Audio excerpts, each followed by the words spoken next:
Let each one find you mighty to save. That's part of the collect that we prayed this morning. But do you know what you're being saved from?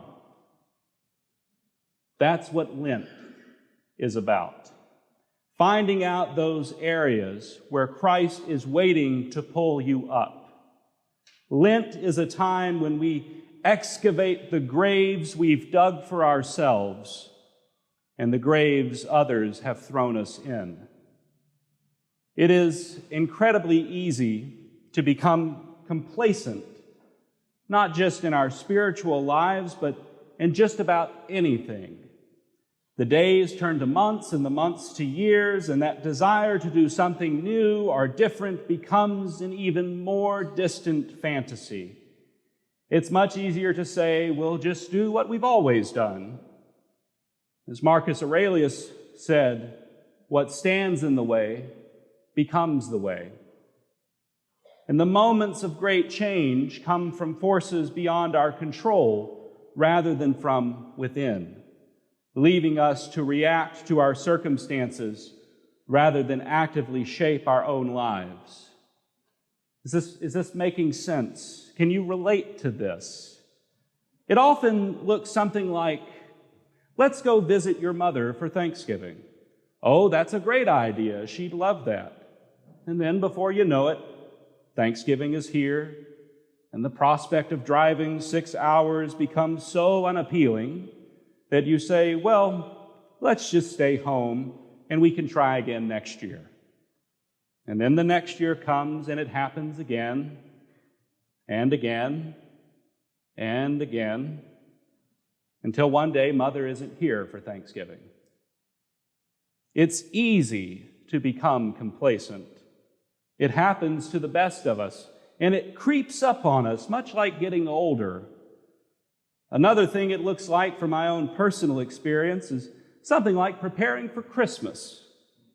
Ever since my first Christmas here, I've wanted to try something different with the decorations, and then before I know it, the Altar Guild is asking me what I want to do for Christmas decorations this year, and I realize it's Advent, and I've lost the time to prepare.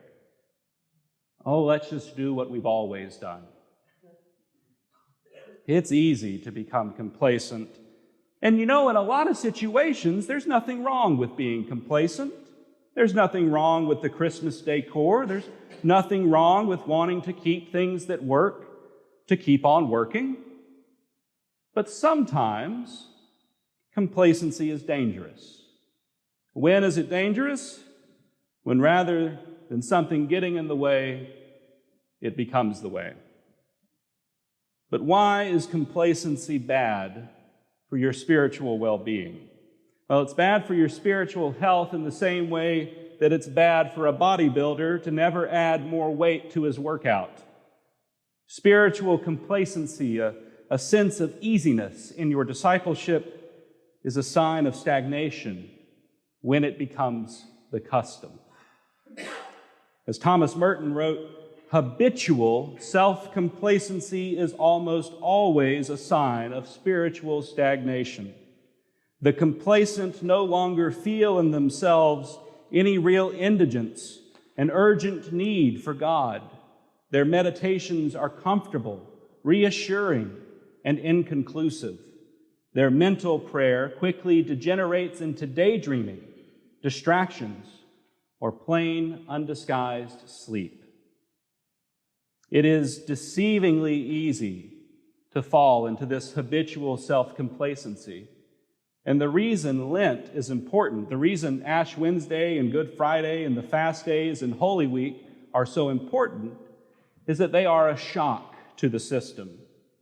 Not only does everything take on a new mood in the church service and in the lives of those who practice Lent, but we also focus on the stories of Jesus that shock us too.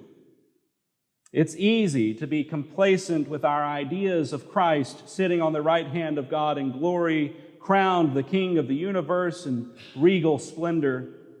It's easy, like St. Peter last week, to see Christ in his resplendent light and say, let's build a house for you and for Moses and Elijah and settle in here.